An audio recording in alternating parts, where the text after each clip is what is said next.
কড়া নির্দেশের পরেও ফের বিতর্কিত মন্তব্য। কল্যাণ বন্দ্যোপাধ্যায়ের প্রসঙ্গ টেনে সাফাই হুমায়ুন কবিরের। কল্যাণ বন্দ্যোপাধ্যায়ও বিতর্কিত মন্তব্য করেছেন, তার বিরুদ্ধে কোনো ব্যবস্থা নেওয়া হয়নি। শহরের নেতা বলেই কি ছাড়? প্রশ্ন ভরতপুরের তৃণমূল বিধায়ক হুমায়ুন কবিরের। একই সঙ্গে হুমায়ুন কবির বলেন, যারা অ্যাডহক প্রেসিডেন্ট হয়ে বসে আছেন, গ্রাসরুটে কর্মীদের নিয়ে তাদের সোজা করা হবে।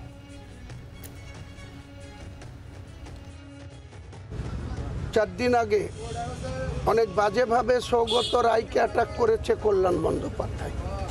রাজ্যের ছাত্র সভাপতি তৃণাঙ্কুর ভট্টাচার্যকে বাজেভাবে অ্যাটাক করেছে কল্যাণ বন্দ্যোপাধ্যায়। পরবর্তীকালে কেন্দ্র কর্মসমিতির যে মিটিং, সেই মিটিংয়ে দেখা গেল যে সেই কল্যাণ বন্দ্যোপাধ্যায় আবার সেই কর্মসমিতির মিটিংয়েও তার নাম যোগ হলো এবং তিনি আবার ওই ডিসিপ্লিনারি কমিটির সদস্য হয়ে গেলেন। তাহলে তিনার ক্ষেত্রে কি নিয়ম? তিনি টাউনের নেতা, কলকাতায় বসবাস করেন, শ্রীরামপুরের সাংসদ বলে শৃঙ্খলা কমিটির ক্ষেত্রে একরকম সিদ্ধান্ত হবে। আর হুমায়ুন কবির যেহেতু গ্রাম থেকে গিয়েছে, কৃষকের ছেলে, তাহলে তৃণমূলের কি এই ধরনের সিস্টেম চালু থাকবে?